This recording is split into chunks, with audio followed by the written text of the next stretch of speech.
Hello दोस्तों, आप सभी का स्वागत है मेरा यूट्यूब चैनल सुबह स्टडी पे। आज हम लोग पढ़ेंगे जो सामान्य विज्ञान लुसेंट पढ़ रहे हैं उसका ऑब्जेक्टिव क्वेश्चन, उसका अगला पार्ट। इसका पहला जो पार्ट है पढ़ा दिए हैं, ये दूसरा पार्ट रहेगा। तो चलिए शुरू करते हैं। 257 से शुरू है। अभिदृश्यक की फोकस दूरी का नेत्रिका की फोकस दूरी से अनुपात किसके लिए एक से अधिक होता है।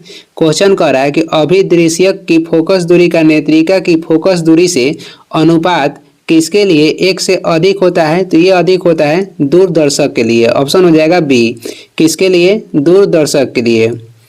258 नंबर क्वेश्चन हो जाएगा, समानांतर क्रम में जुड़े प्रत्येक आर प्रतिरोध के लिए 3 एक समान प्रतिरोधकों का प्रभावी प्रतिरोध क्या होगा। तो समानांतर क्रम में जोड़ना है, तो समानांतर क्रम में कहेगा तो 1/r हो जाएगा, प्लस 1/r 3 कह रहा है तो 3 को जोड़ दीजिए। यहाँ पे r हो जाएगा, यहाँ पे 1 + 1 तो 3/r हो जाएगा, यहाँ पे 1rn। तो rn बराबर निकालिएगा तो r/3 हो जाएगा, r/3 हो जाएगा। तो इसमें ऑप्शन हो जाएगा बी। आगे देख लेंगे 259 हो जाएगा, गर्म मौसम में पंखा आराम का एहसास दिलाता है, इसका कारण क्या है। गर्म मौसम में पंखा जो आराम का एहसास दिलाता है, इसका कारण हो जाएगा हमारा पसीना द्रुतता से वाष्पित होता है। ऑप्शन हो जाएगा डी। 260 है, कॉस्मिक किरणें क्या है। तो कॉस्मिक जो किरणें है ये आवेशित तथा अनावेशित दोनों है। ऑप्शन हो जाएगा सी, आवेशित तथा अनावेशित दोनों है। कॉस्मिक किरण के कुछ जो खोज किए थे ये किए थे विक्टर हेस। आगे देखेंगे 261 हो जाएगा, निम्नलिखित किरण युग्म में से कौन सी प्रकृति में विद्युत चुंबकीय होती है। कह रहा है कि निम्नलिखित किरण युग्म में से कौन सी प्रकृति में विद्युत चुंबकीय होती है। तो इसमें आपको बताना है कि कौन सी किरण विद्युत चुंबकीय होती है। तो इसमें हो जाएगा एक्स किरणें और गामा किरणें, ये दोनों क्या है तो विद्युत चुंबकीय होती है। आगे देखेंगे 262 हो जाएगा, एक क्षण चुंबक द्वारा उत्पन्न चुंबकीय बल रेखाएं क्या होगी। एक क्षण चुंबक के द्वारा उत्पन्न चुंबकीय बल रेखाएं होगी, आपको बताना है। तो एक क्षण चुंबक के द्वारा उत्पन्न जो चुंबकीय रेखाएं है ये बिल्कुल प्रतिच्छेद नहीं कर सकती है। ऑप्शन हो जाएगा डी, ये बिल्कुल प्रतिच्छेद नहीं कर सकती है। आगे देखेंगे, आगे है, एक चालक तार का विशिष्ट प्रतिरोध किन पर निर्भर करता है। एक चालक तार का जो विशिष्ट प्रतिरोध है ये किस पर निर्भर करता है। ऑप्शन देख के बताइए। एक चालक तार का जो विशिष्ट प्रतिरोध है ये किस पर निर्भर करता है। तो ये केवल तार के पदार्थ पर निर्भर करता है, लेकिन न तो तार की लंबाई पर और न ही तार के अनुप्रस्थ प्रतिच्छेद पे। एक चालक तार का जो विशिष्ट प्रतिरोध है ये किन पर निर्भर करता है। तो केवल तार के पदार्थ पर, लेकिन न तो तार की लंबाई पर और न ही तार की अनुप्रस्थ प्रतिच्छेद पर। आगे देखेंगे, आगे है 264 हो जाएगा, जब एक्स किरणें उत्पादित होती है तो क्या होता है। जब एक्स किरणें उत्पादित होती है तो क्या होता है, लक्ष्य का ताप स्थिर रहता है। लक्ष्य के ताप क्या होता है, स्थिर होता है। आगे देख लेंगे 265 है, निम्नलिखित कथनों में से कौन सा कथन सही है नहीं है। इसमें बताना है कि निम्नलिखित कथनों में से कौन सा एक कथन सही नहीं है। इसमें एक कथन कौन सा है जो कि सही नहीं है। तो देखते हैं, मुक्त निलंबित चुंबक के अक्ष से जाते एक ऊर्ध्वाधर तल को चुंबकीय या मोटर कहते हैं। कह रहा है कि मुक्त निम्नलिखित चुंबक के अक्ष से जाते एक ऊर्ध्वाधर तल को चुंबकीय या मोटर कहते हैं, ये सही है। पृथ्वी के घूर्णन अक्ष से जाते ऊर्ध्वाधर तल को भौगोलिक मोटर कहते हैं, ये भी सही है। ये दोनों ऑप्शन सही है। तो बाकी देखते हैं, बाकी 2 ऑप्शन यहाँ पे है तो यहाँ देख लेते हैं। जिस मात्रा में चुंबकीय क्षेत्र एक माध्यम का भेदन करता है वह माध्यम की अपेक्षित पारगम्यता कहलाती है, ये भी सही है। कह रहा है कि जिस मात्रा में चुंबकीय क्षेत्र एक माध्यम का भेदन करता है वह माध्यम की अपेक्षित पारगम्यता कहलाती है, ये भी सही है। अब लास्ट ऑप्शन देखते हैं, कथन जो है अपेक्षित, कह रहा है कि अपेक्षित पारगम्यता एक बीमा रहित राशि नहीं है, जो कि यही गलत है। अपेक्षित पारगम्यता एक बीमा रहित राशि ही है। तो इसमें क्वेश्चन में कह रहा था कौन सा कथन गलत है, तो यही कथन जो था गलत था।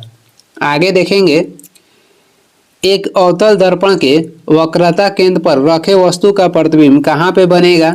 एक अवतल दर्पण के वक्रता केंद्र पर रखे वस्तु का जो प्रतिबिंब कर रहा है कहाँ पे बनेगा? तो ये बनेगा वक्रता केंद्र पर ही। ऑप्शन हो जाएगा सी। आगे देखेंगे 267 हो जाएगा, एक समतल दर्पण की वक्रता त्रिज्या क्या है? तो एक समतल दर्पण की जो वक्रता त्रिज्या होती है ये होती है अनंत। ऑप्शन हो जाएगा बी।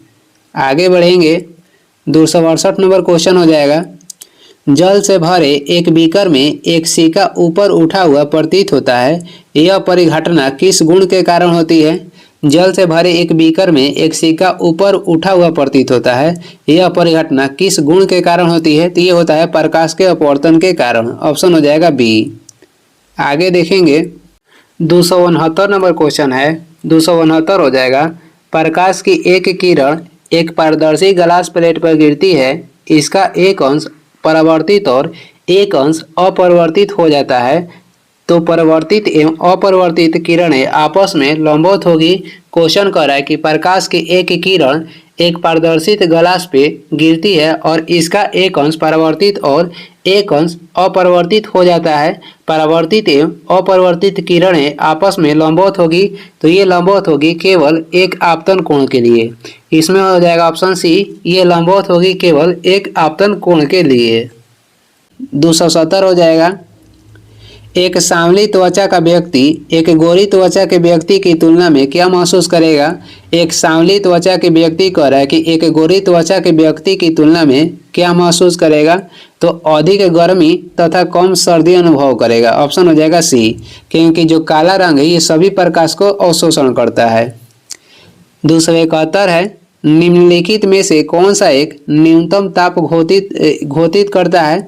निम्नलिखित में से कौन सा एक न्यूनतम ताप घोषित करता है? तो इसमें से हो जाएगा ऑप्शन के अनुसार 1 केल्विन मापक्रम पर, 1 केल्विन मापक्रम पर जो ताप होगा न्यूनतम होगा।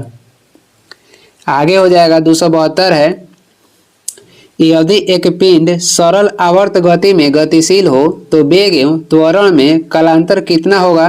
कह रहा है कि यदि एक पिंड सरल आवर्त गति में गतिशील हो तो वेग एवं त्वरण में कालांतर कितना होगा? तो ये हो जाएगा 90 डिग्री। 273 है, एक पिंड ऊर्ध्वाधर दिशा में ऊपर प्रक्षेपित किया जाता है तथा यह पुनः धरातल पर गिरता है, इसकी स्थितिज ऊर्जा होगी। कह रहा है कि एक पिंड ऊर्ध्वाधर दिशा में ऊपर प्रक्षेपित किया जाता है तथा यह पुनः धरातल पर गिरती है, तो इसकी स्थिति जो ऊर्जा होगी सर्वाधिक ऊंचाई पर अधिकतम होगी। सर्वाधिक ऊंचाई पर क्या होगी? अधिकतम होगी। ऑप्शन हो जाएगा बी। 274 नंबर देखेंगे, निम्नलिखित युग्मों में से किस एक की एक समान बीमा नहीं है? कह रहा है कि निम्नलिखित जो युग में दिया गया है इसमें से किसका एक समान बीमा नहीं है? तो एक समान बीमा किसका नहीं है देखेंगे। स्थितिज ऊर्जा एवं गतिज ऊर्जा के जो बीमा होता है ये एक समान होता है। घनत्व विशिष्ट घनत्व के जो बीमा होता है एक समान नहीं होता है, तो इसमें से ऑप्शन हो जाएगा बी। बाकी देख लेते हैं, फोकस दूरी और ऊंचाई की जो बीमा होता है ये एक समान होता है, और गुरुत्वीय बल एवं घर्षण बल के जो बीमा होता है एक समान होता है। इसमें से कौन सा कह रहा है कि एक समान बीमा नहीं होता है? तो घनत्व विशिष्ट घनत्व के एक समान बीमा नहीं होता है। आगे देखेंगे 275 हो जाएगा, निम्नलिखित आलेखों में से कौन सा एक समान गति निरूपित करता है? तो आलेख को देखकर एक समान गति कौन निरूपित करता है उसको पहचान करना है। इसमें कह रहा है कि एक समान गति कौन निरूपित करता है? तो इसमें देखने पे ये जो है ऑप्शन डी एक समान गति निरूपित करता है। यहाँ से विस्थापन है और इधर समय है, तो ये हो जाएगा एक समान गति ये निरूपित करता है। ऑप्शन हो जाएगा डी। आगे देखेंगे 276 हो जाएगा, सरल आवर्त गति में एक सरल लोलक के लिए निम्नलिखित कथनों में से कौन सही है? कह रहा है कि सरल आवर्त गति में एक सरल लोलक के लिए निम्नलिखित में से कौन सा कथन सही है? मध्य स्थिति में गतिज ऊर्जा अधिकतम होता है। मध्य स्थिति में गतिज ऊर्जा अधिकतम होता है, ये सही है। इसमें क्या है कि मध्य स्थिति में जो गतिज ऊर्जा है अधिकतम होता है, बस यही सही है, तो इसमें हो जाएगा केवल एक। आगे देखेंगे 277 क्वेश्चन है, ऊष्मा के सर्वोत्तम एवं निकटतम चालक क्रमशः कौन सा है? ऊष्मा के सर्वोत्तम एवं निकृष्टतम कहेगा कि चालक क्रमशः कौन सा है? तो इसमें हो जाएगा चांदी एवं शीशा। ऑप्शन हो जाएगा ए। मोटर कार में शीतलन तंत्र यानी कि रेडिएटर किस सिद्धांत पे कार्य करता है? तो जो मोटर कार में शीतलन तंत्र जिसे रेडिएटर कहते हैं ये कार्य करता है केवल संवहन पे। ऑप्शन हो जाएगा बी। और संवहन प्रक्रिया में ऊष्मा के सर्वाधिक हानि होता है। संवहन से ही हमारे वायुमंडल क्या होता है तो गर्म होता है। आगे देखेंगे, अत्यधिक ऊंचाइयों पर भोजन बनाने के लिए प्रेशर कुकर बेहतर है क्योंकि जल का क्वथनांक क्या होता है? कह रहा है कि अत्यधिक ऊंचाइयों पर भोजन बनाने के लिए प्रेशर कुकर बेहतर है क्योंकि क्या होता है, निम्नतर वायुमंडल दाब के कारण कम हो जाता है। ऊपर जाने पे जो वायुमंडल दाब क्या है तो वो कम हो जाता है। आगे देखेंगे 280 नंबर क्वेश्चन हो जाएगा, सौर प्रकाश में सर्वाधिक सामान्य प्रकार की विकिरण ऊर्जा जो मनुष्य में त्वचा धूप तर्मता का कारण होती है क्या कहलाती है? कह रहा है कि सौर प्रकाश में सर्वाधिक सामान्य प्रकार की विकिरण ऊर्जा जो मनुष्य त्वचा की धूप तर्मता का कारण होती है ये क्या कहलाती है? तो ये कहलाती है पराबैंगनी विकिरण। पराबैंगनी विकिरण। और ये किससे निकलती है? सूर्य से। जो ये सूर्य से निकलती है लेकिन जो ओजोन परत है उसे ये सोख लेती है, इसको सोख लेती है ओजोन परत। 281 देखेंगे, 281 नंबर क्वेश्चन हो जाएगा। 281 है, निम्नलिखित कथनों पर विचार कीजिए। निम्नलिखित कथनों पर विचार कीजिए। तो देखते हैं, निकट दृष्टि वाला व्यक्ति दूरस्थ वस्तुओं को सुस्पष्ट से देख सकता है परंतु निकट वस्तुओं को स्पष्टता से नहीं देख सकता है। इसका कहने का मतलब ये है कि निकट दृष्टि जिसको हुआ है वो दूर की वस्तुओं को देख सकता है लेकिन निकट की वस्तुओं को नहीं देख सकता है। तो ये कथन सरासर गलत है क्योंकि निकट दृष्टि दोष में क्या होता है? तो निकट दृष्टि दोष में निकट की ही वस्तु दिखाई देती है और दूर की वस्तु नहीं दिखाई देती है। दूसरा कथन है, ये तो गलत हो गया। दूसरा कथन है, दीर्घ दृष्टि वाला व्यक्ति दूर वस्तुओं को स्पष्ट से नहीं देख सकता है। तो ये भी गलत है, वही हो गया। दूर दृष्टि में क्या होता है कि दूर की वस्तु दिखाई देती है और निकट दृष्टि में निकट की वस्तु दिखाई देती है। ये दोनों कथन गलत हो गया। 3 नंबर देखेंगे, जरा दूरदर्शिता वाला व्यक्ति निकट वस्तुओं को बिना संशोधक चश्मे को देख सकता है। ये भी गलत है। जरा दूरदर्शिता में क्या होता है कि कोई भी वस्तु धुंधला दिखाई देता है। तो कह रहा है कि इसमें कह रहा था कि निम्नलिखित कथनों पर विचार कीजिए तो उपयुक्त कथनों में से कौन सा सही नहीं है? तो इसमें 1, 2, 3 कोई भी सही नहीं है। आगे देखेंगे, आगे 282 हो जाएगा, निम्नलिखित कथनों पर विचार कीजिए। निम्नलिखित कथन पर विचार करना है, साफ आसमान दृश्य प्रकाश के नीले तरंगधैर्य के अल्प प्रकीर्णन के कारण नीला दिखाई देता है। ये गलत है क्योंकि कह रहे कि साफ जो आसमान है दृश्य प्रकाश के नीले तरंगधैर्य के अल्प, कम से नहीं नीले प्रकाश के अधिक प्रकीर्णन से जो क्या है आसमान है ये नीला दिखाई देता है। तो यहाँ पर अधिक होगा, ये गलत है। दूसरा देखेंगे, वायुमंडल में प्रकाश का रक्त भाग नीले प्रकाश की अपेक्षा अधिक परिकीर्णन प्रदर्शित करता है। ये भी गलत है।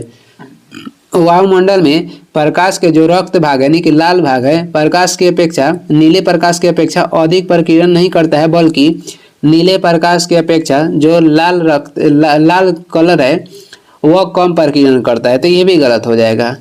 बाकी देखेंगे आगे इसमें तीसरा कथन दिया गया है। तीसरा कथन है, वायुमंडल की अनुपस्थिति में प्रकाश का प्रकीर्णन नहीं होगा और आकाश कृष्ण दिखाई देगा। ये कथन जो है सही है। वायुमंडल के अनुपस्थिति में प्रकाश का प्रकीर्णन नहीं होगा और आकाश कृष्ण दिखेगा। तो ये सही है। तो इसमें केवल 3 सही है। ऑप्शन हो जाएगा सी। 283 देखेंगे, जब किसी शेविंग ब्रश को पानी से निकाला जाता है तब उसके बाल आपस में किस कारण चिपक जाते हैं? जब किसी शेविंग ब्रश को पानी से निकाला जाता है तब उसके बाल आपस में किस कारण से चिपक जाते हैं? तो ये चिपकते हैं पृष्ठ तनाव के कारण। आगे देखेंगे 284 हो जाएगा, सरल आवर्ती गति कर रहे कण पर कार्यशील बल है। कह रहा है कि सरल आवर्ती गति कर रहे कण पर कार्यशील बल क्या होगा? तो आप देख के बताइए। तो इसमें विस्थापन के अनुक्रमणपाती होता है और मध्य स्थिति की ओर निर्देशित होता है। सरल आवर्ती गति कर रहे कण पर कार्यशील जो बल है विस्थापन के अनुक्रमणपाती होता है और मध्य स्थिति की ओर निर्देशित होता है। ऑप्शन हो जाएगा इसमें सी। आगे बढ़ेंगे 285 नंबर हो जाएगा, एक मनुष्य द्वारा भूमि पर लगाया गया दबाव सबसे अधिक कब होता है? एक मनुष्य के द्वारा भूमि पर लगाया गया दबाव सबसे अधिक कब होता है? तो सबसे अधिक वो उस समय होगा जब वह एक पैर की पंदांगुली पर खड़ा होता है। जब वो एक पैर पर खड़ा होगा तो मनुष्य द्वारा भूमि पर लगाया गया दबाव जो होगा सबसे अधिक होगा। इसमें हो जाएगा ऑप्शन बी। आगे बढ़ेंगे 286 देखेंगे। संचार में प्रयुक्त फाइबर ऑप्टिकल केबल किस सिद्धांत पे कार्य करता है? तो संचार में प्रयुक्त ऑप्टिकल फाइबर जो है ये प्रकाश के पूर्ण आंतरिक परावर्तन पे कार्य करता है। ऑप्शन हो जाएगा डी। इलेक्ट्रॉन वोल्ट खाली स्थान की एक इकाई है। जो इलेक्ट्रॉन वोल्ट है ये ऊर्जा की इकाई है। ऑप्शन हो जाएगा डी। आगे देखेंगे निम्न में से किसकी बीमा रैखिक संवेग के बीमा के समान होती है?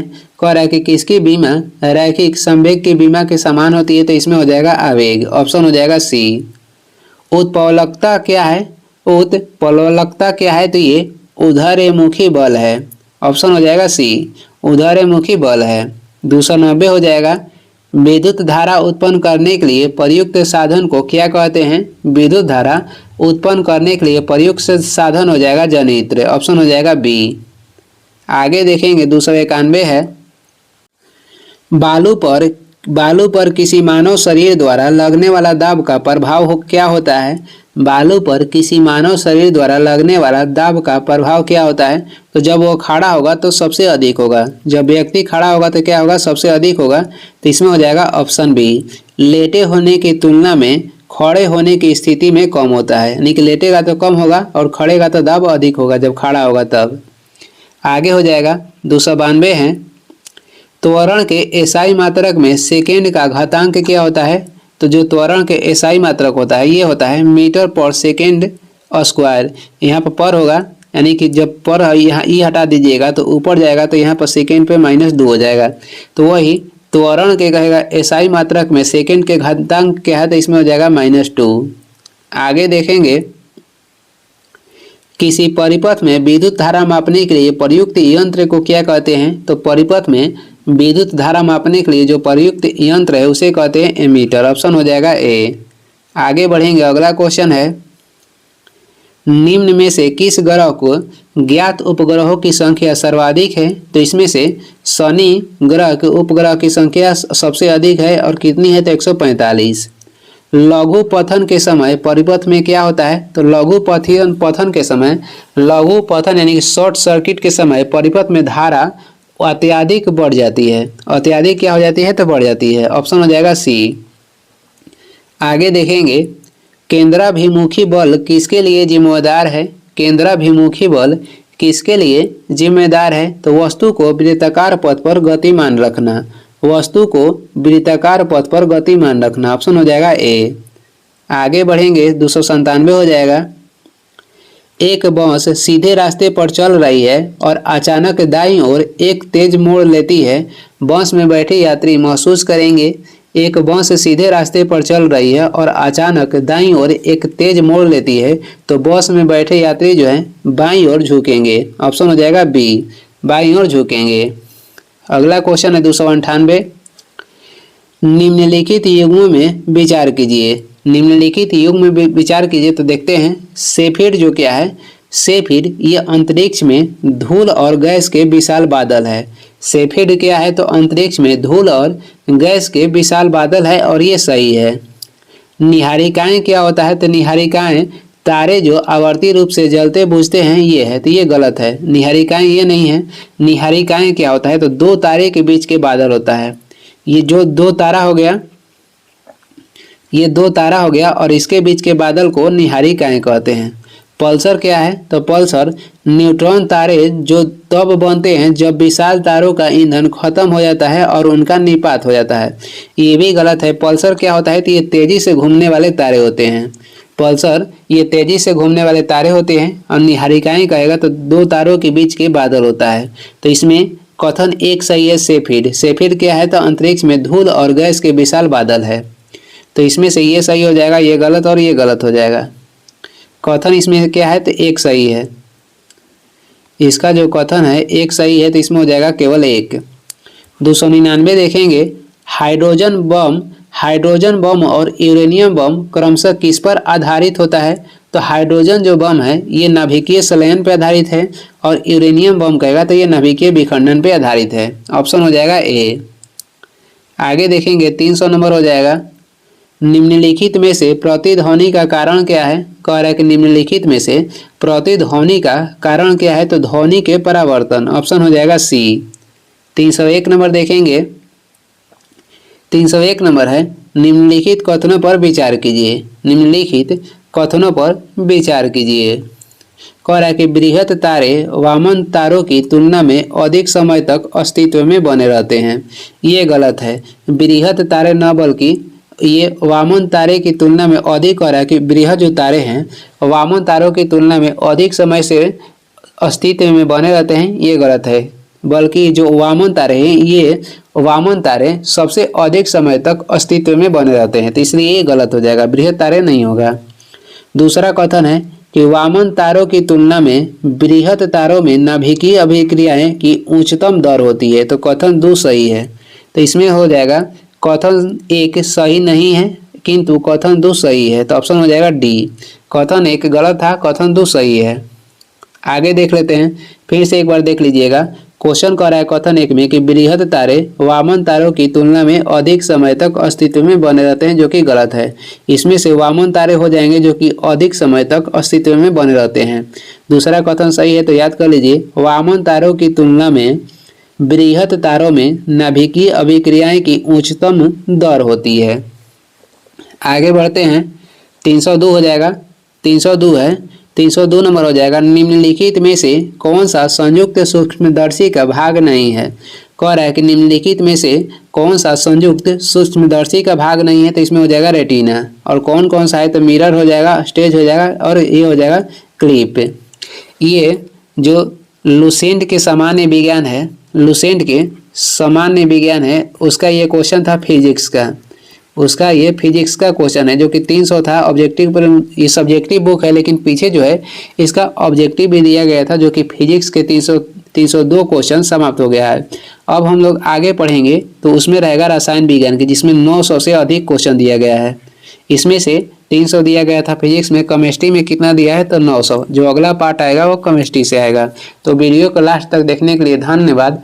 वीडियो पसंद आ रहा है तो लाइक कर दें, चैनल पर नए हैं तो सब्सक्राइब भी कर दीजिएगा। कुछ सलाह एवं सुझाव देना है तो कमेंट करके ज़रूर बताएं। और इसका PDF चाहिए तो डिस्क्रिप्शन में टेलीग्राम के लिंक है, वहां से डाउनलोड कर लीजिए, या टेलीग्राम पे सर्च भी कर सकते हैं शुभ स्टडी। Thank you.